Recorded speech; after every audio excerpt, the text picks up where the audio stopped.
ಮೈಸೂರು ಆಕಾಶವಾಣಿಯ ಸುವರ್ಣ ಮಹೋತ್ಸವ ಸಮಾರಂಭದ ಧ್ವನಿಮುದ್ರಣದಿಂದ ಆಯ್ದ ಅವತರಣಿಕೆಗಳ 2ನೇ ಭಾಗ.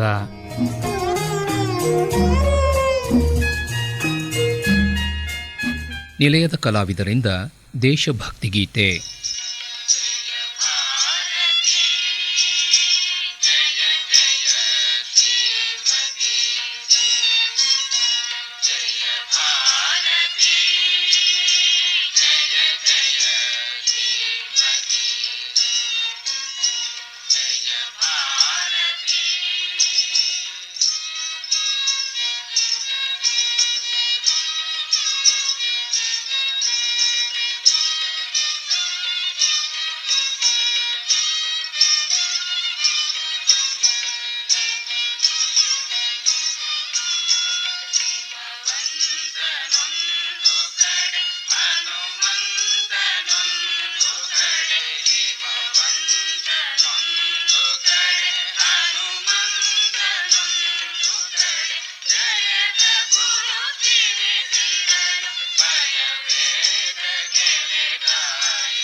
ಸಮಾರಂಭದ ನಿರೂಪಣೆಯ ಹೊಣೆ ಹೊತ್ತು ತಮ್ಮ ಅಂದಿನ ಕಾರ್ಯವೈಖರಿಯನ್ನು ಬಿಚ್ಚಿಟ್ಟ ಪ್ರೊಫೆಸರ್ ಎಎನ್ ಮೂರ್ತಿರಾಯರು.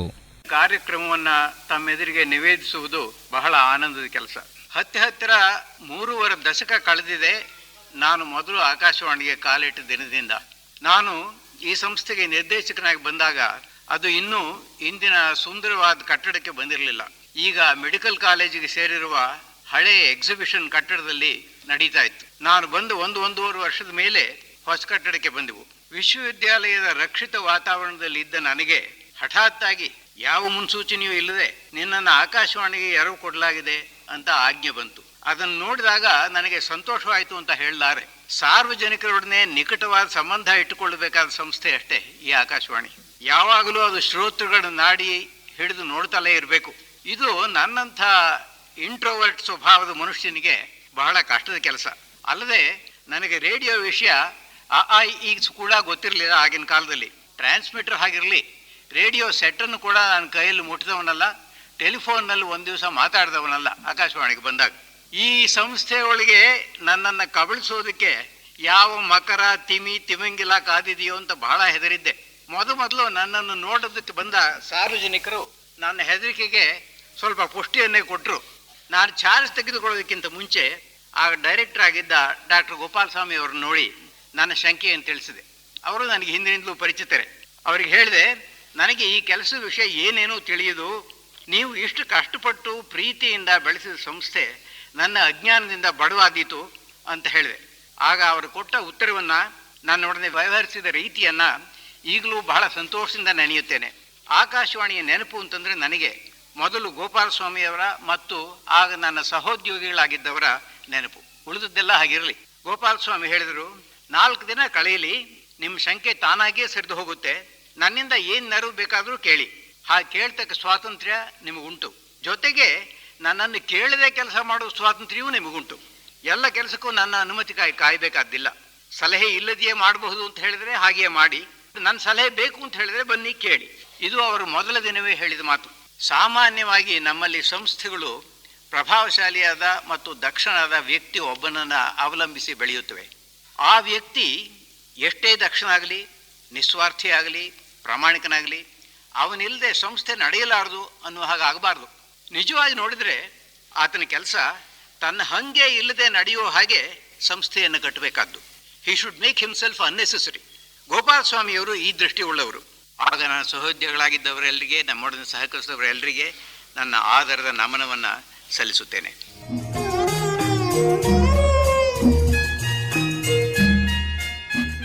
ಈಗ ಚಿಟ್ಟಮೇಳ ಹಾರನಹಳ್ಳಿ ಶ್ರೀ ಚಲುವಯ್ಯ ಮತ್ತು ಸಂಗಡಿಗರಿಂದ. ಹಾಸನ ಡಿಸ್ಟ್ರಿಕ್ಟ್ ಅರಸೀಕೆರೆ ತಾಲೂಕಿನಿಂದ ಬಂದಿದ್ದಾರೆ ಇವರು ಚಿಟ್ಟಮೇಳ ಅಂತ ಹೇಳಿ ಒಂದು ಜಾನಪದ, ಇದರಲ್ಲಿ ಕರಡೆ, ಡೋಲು ಇವರು ನುಡಿಸ್ಕೊಂಡು ನೃತ್ಯ ಮಾಡ್ತಾರೆ. ಇದರಲ್ಲಿ ಸಾಧಾರಣವಾಗಿ ಅವರು ದಾಕ್ಷಿಣಾದಿ ಸಂಗೀತ ನುಡಿಸ್ತಾರೆ, ಜೊತೆಗೆ ಯಕ್ಷಗಾನ ಮಟ್ಟುಗಳನ್ನು ನುಡಿಸ್ತಾರೆ, ಜಾನಪದ ಗೀತ ಮಟ್ಟುಗಳನ್ನು ನುಡಿಸ್ತಾರೆ. ಈಗ ಅವರು ನೃತ್ಯ ಮಾಡುವುದನ್ನ ಹಾಗೂ ವಾದ್ಯ ಮೇಳವನ್ನ ತಾವುಗಳು ನೋಡಬಹುದು.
ಸಮಾರಂಭದ ಅಧ್ಯಕ್ಷತೆ ವಹಿಸಿದ್ದ ಪ್ರೊಫೆಸರ್ ಎಸ್.ವಿ. ರಂಗಣ್ಣನವರು ಈ ಬಾನುಲಿ ಪ್ರಸಾರ ಇಲ್ಲದೇ ಇದ್ದರೆ ನಮ್ಮ ದೈನಂದಿನ ಜೀವನ ನಡೆಯುತ್ತೋ ಇಲ್ಲವೋ ಎಂಬುದಾಗಿ ಸಂಶಯ ಉಂಟಾಗಿದೆ.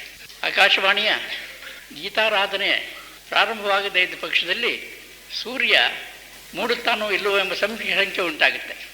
ಅಷ್ಟರ ಮಟ್ಟಿಗೆ ಇದು ನಮಗೆ ಅಗತ್ಯವಾಗಿ ಹೋಗಿದೆ. ಈಗ ಎಲ್ಲ ವಿಚಾರಗಳಲ್ಲೂ ನೀತಿ ಬೋಧೆ, ಅನೇಕ ವಿಷಯಗಳ ಪರಿಚಯ, ಸಂಗೀತ, ನಾಟಕ ಯಾವುದು ಬೇಕಾದರೂ ಕೂಡ ನಮಗೆ ಈ ಬಾನುಲಿ ಪ್ರಸಾರದ ಮೂಲಕ ನಾವು ಕುಳಿತಲ್ಲಿಯೇ, ನಾವು ಇರುವಲ್ಲಿಯೇ ಅನುಭವಿಸುವ ಸೌಕರ್ಯ ಒದಗಿ ಬಂದಿದೆ. ಇಂತಹ ಸಂಸ್ಥೆಯ ಚಿನ್ನದ ಹಬ್ಬದಲ್ಲಿ ಭಾಗವಹಿಸುವುದು ಎಲ್ಲರಿಗೂ ಕೂಡ ಬಹಳ ಆಸಕ್ತಿಯ ಸಂಗತಿಯಾಗಿದೆ. ಈಗ ಪುನಃ ಮೈಸೂರಿನಲ್ಲಿ ನಮ್ಮದೇ ಆದ, ಅದನ್ನು ಬಹಳ ಮುದ್ದಾಗಿ ಅಚ್ಚುಕಟ್ಟಾಗಿ ತುಂಬ ಎಚ್ಚರ ತೆಗೆದುಕೊಂಡು ದೊಡ್ಡ ವಾಸ್ತುಶಿಲ್ಪಿಯಿಂದ ಯೋಜನೆ ಮಾಡಿಸಿ ಕಟ್ಟಿಸಿದ್ದು. ಆ ಕಟ್ಟಡವನ್ನು ಯಾವ್ಯಾವ ಕೆಲಸಕ್ಕೂ ಕೆಲವು ವರ್ಷ, ಒಂದು 10-12 ವರ್ಷ ಉಪಯೋಗವಾಗ್ತಾ ಇತ್ತು. ಆಗ ನಮ್ಮ ಮನಸ್ಸಿನಲ್ಲಿ ಬಹಳ ಸಂಕಟವಾಗ್ತಾ ಇತ್ತು. ಆಕಾಶವಾಣಿಗೋಸ್ಕರವಾಗಿಯೇ ಕಟ್ಟಿದ ಈ ಕಟ್ಟಡವನ್ನು ಮುದ್ರಣಾಲಯಕ್ಕೆ ಅಥವಾ ಕಚೇರಿಯಾಗಿ ಉಪಯೋಗಿಸ್ತಿದ್ದಾರಲ್ಲ ಎಂಬುದಾಗಿ ವ್ಯತ್ಯಯ ಆಗ್ತಾ ಇತ್ತು. ಸುಯೋಗದಿಂದ ಮೈಸೂರಿಗೆ ತಿರುಗಿ ಬಾನುಲಿ ಪ್ರಸಾರ ಬಂದಿದೆ. ಇನ್ನೂ ಅದು ನಿಜವಾಗಿಯೂ ಇಲ್ಲಿಂದಲೇ ತನ್ನ ಸ್ವಂತ ಪ್ರಸಾರಗಳನ್ನು ಕೈಗೊಳ್ಳುವುದಕ್ಕೆ ಏರ್ಪಾಡಾಗಲಿ ಎಂಬುದಾಗಿ ನಾವು ಹರಸುತ್ತೇವೆ.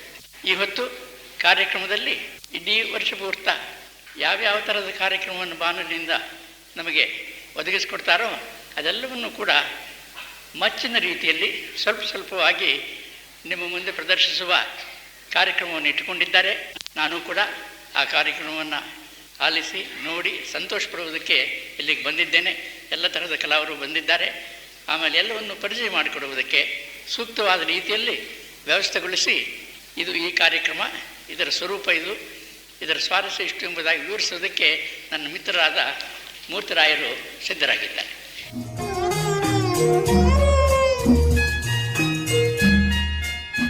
ಈಗ ವೃಂದಗಾನ ಭಾಗವಹಿಸುವವರು Shri BS Vijayaraghavan, Shrimati S. Sharada, Shri M. Venkateshachar, Shrimati KG Kanakalakshmi, Shrimati HR Leelavathi, Shri D. Seenappa ಅವರ ತಬಲಾ, ಶ್ರೀ MS ಶೇಷಪ್ಪ ಅವರ ಢೋಲಕ್.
ಶ್ರೀನಿವಾಸನ್ ಅವರಿಂದ ಸವಿ ನೆನಪು. ಅವರು ನನಗೂ ಆಕಾಶವಾಣಿಗೂ ಬಹಳ ಹಳೆಯ ಮಿತ್ರರು. ಡಾಕ್ಟರ್ ಗೋಪಾಲಸ್ವಾಮಿಯವರ ಶಿಷ್ಯರಾಗಿದ್ದಲ್ಲದೆ ಅವರನ್ನು ಚೆನ್ನಾಗಿ ಬಲ್ಲವರು. ಅವರಿಗೆ ಬುಳ್ಳ ಅನ್ನೋ ಹೆಸರು ಹೇಗೆ ಬಂತೋ ಕಾಣೆ, ಅಂತೂ ಅವರ ತಿಳಿಯಾದ ಹಾಸ್ಯ ಮನೋಧರ್ಮಕ್ಕೆ ಆ ಹೆಸರು ಬಹಳ ಚೆನ್ನಾಗಿ ಹೊಂದಿಕೊಳ್ಳುತ್ತೆ. ಅವರು ಜೀವನದಲ್ಲಿ ಬುರುಡೆ ಬಿಡೋ ಸ್ವಭಾವದವರಲ್ಲ, ಸಾಹಿತ್ಯದಲ್ಲಿ ಮಾತ್ರ ಬಹಳ ಸೊಗಸಾದ ಬುರುಡೆ ಬಿಟ್ಟಿದ್ದಾರೆ. Shri V K Srinivasan. ಇಂದು ಆಕಾಶವಾಣಿಯ 50 ವರ್ಷ ತುಂಬಿದೆ. ಈ ಹುಟ್ಟುಹಬ್ಬವನ್ನು ಆಚರಿಸ್ತಾ ಇದ್ದೇವೆ ಈ ದಿವಸ. ಆಕೆಗೆ ಅರ್ಧ ಶತಮಾನದ ಪ್ರಾಯ ಇವತ್ತು. ಮೊದಲು ತೊದಲುತ್ತಾ ಕೆಲವು ಮಾತುಗಳನ್ನು ಆಡುತ್ತಾ ಇದ್ದದ್ದು ಕೆಲವರಿಗೆ ಮಾತ್ರ ಕೇಳಿಸ್ತಾ ಇತ್ತು. ಆಮೇಲೆ ಬರ್ತಾ ವಿಷಯಗಳು ಹೆಚ್ಚಾಗಿ, ಮಾತುಗಳು ಹೆಚ್ಚಾಗಿ ಬೆಳೆದು ಈಗ ಸರ್ವವ್ಯಾಪಿಯಾಗಿದೆ ಈಕೆಯ ವಾಣಿ, ಆಕಾಶವಾಣಿ. ಮಹಾರಾಜ ಕಾಲೇಜಿನಲ್ಲಿ ಈ ಮನಃಶಾಸ್ತ್ರದ ಪ್ರಯೋಗಶಾಲೆಯಲ್ಲಿ ಆಕಾಶವಾಣಿಯ ಅಂಕುರವಾಯಿತು.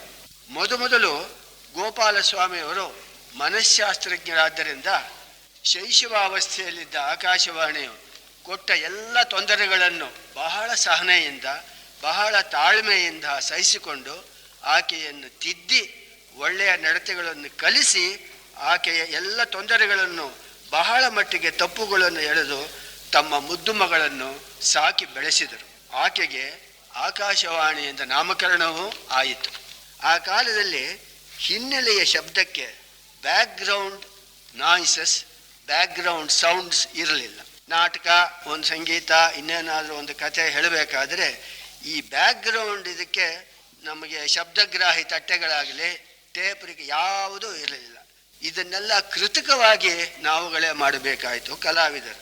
ಮಳೆ ಬರೋ ಶಬ್ದ ಹೇಗೆ ಮಾಡೋದು ಆವಾಗ ಅಂದರೆ, ಕಾಗದಗಳು ನೆಲದ ಮೇಲೆ ಹಾಕಿ ಪೇಪರ್ ಹರಡಿಬಿಟ್ಟು ಮೇಲುಗಡೆಯಿಂದ ಮರಳು ಒಂದು ಬಕೆಟ್ನಲ್ಲಿ ತುಂಬಿಕೊಂಡು ಧಾರಾಕಾರವಾಗಿ ಸುರಿಯೋದು ಮೈಕ್ರೋನ್ ಮುಂದೆ. ಅದು ಮಳೆ ಬಂತು ಅಂತ ಶ್ರೋತೃಗಳು ತಿಳ್ಕೊಳ್ಬೇಕು. ಎಷ್ಟೋ ಜನ ತಿಳ್ಕೊಳ್ಳುತ್ತಿದ್ದರು. ಇದೇ ರೀತಿ ಒಂದು ಕೋಪ ಅಥವಾ ನಗು ಮತ್ತು ಅಳುಗೆ. ನಗಿರಪ್ಪ ಅಂತಂದರೆ ನಾಟಕದಲ್ಲಿ ಸುಮ್ಮನೆ ವಿಕಾರವಾಗಿ ನಗೋದು, ವಿಚಿತ್ರವಾಗಿ ನಗೋದು, ಸಹಜವಾದ ನಗು ಬರ್ತಿರಲಿಲ್ಲ. ಆಗ ಕಚಗಳಿ ಇಟ್ಟು ಅವನ್ನ ನಗಿಸೋದು. ಅದು ನಿಜವಾದ ನಗು ಬಂದಾಗ ಅದನ್ನು ತೋರಿಸೋದು. ಇನ್ನೊಂದು ಏನು ಅಂದರೆ ನನಗೆ ಈಗಲೂ ಜ್ಞಾಪಕವಿದೆ. ಯಾವುದೋ ಒಂದು ಇದರಲ್ಲಿ ಮಗು ಅಳೋದನ್ನು ತೋರಿಸ್ಬೇಕು ನಾವು. ಹೇಗೆ ಕೇಳೋದು ಶ್ರೋತೃಗಳಿಗೆ? ದೊಡ್ಡವ್ರ ಹತ್ರ ಮಗು ಅಳುವಾಗೋದಿಲ್ಲ. ಆವಾಗ ಯಾವುದೋ ಉಪಾಯ ಮಾಡಿದರು. ಒಬ್ಬ ಆಕೆಯನ್ನು ಕರೆಸಿ ಮಗುವನ್ನು ಇದು ಮಾಡಿಕೊಂಡು ಆಕೆಯಿಂದ ಕಿತ್ಕೊಳ್ಳೋದು. ಅದು ಕೊಯ್ಯ ಅಂತ ಹತ್ತಿರ ಸಾಲದು, ನಮಗಿನ್ನ ಹೆಚ್ಚಾಗಿ ಬೇಕಳು ಅಂದರೆ ಜಿಗಟೋದು ಅದನ್ನು. ಅದು ಕೆರರು ಅಂತ ಕಿರಿಚಿಕೊಳ್ಳೋದು. ಹೀಗೆ ನಾನಾ ವಿಧವಾದ ಚಮತ್ಕಾರಗಳಿಂದ ಅಂದಿನ ಆಕಾಶವಾಣಿಯ ಪ್ರಸಾರ ಶ್ರೋತೃಗಳಿಗೆ ಏನೋ ಬಹಳ ಪ್ರಿಯವಾಗಿಯೇ ಇತ್ತು. ಇಂದು ಈಕೆಗೆ ಅರ್ಧ ಶತಮಾನದ ಹರೆಯ ಪ್ರಾಯ. ಇನ್ನೂ ಶತಮಾನಂ ಭವತು, ಚಿರಂಜೀವಿಯಾಗಿ ಇರಲಿ ಎಂದು ನನ್ನ ಹಾರೈಕೆ. ಮೈಸೂರು ಆಕಾಶವಾಣಿಯ ಸುವರ್ಣ ಮಹೋತ್ಸವ ಸಮಾರಂಭದ ಧ್ವನಿಮುದ್ರಣದಿಂದ ಆಯ್ದ ಅವತರಣಿಕೆಗಳ 2ನೇ ಭಾಗವನ್ನು ಕೇಳಿದಿರಿ. ಈ ಕಾರ್ಯಕ್ರಮವನ್ನು 5/2/1978ರಲ್ಲಿ ಧ್ವನಿಮುದ್ರಿಸಿಕೊಳ್ಳಲಾಗಿತ್ತು.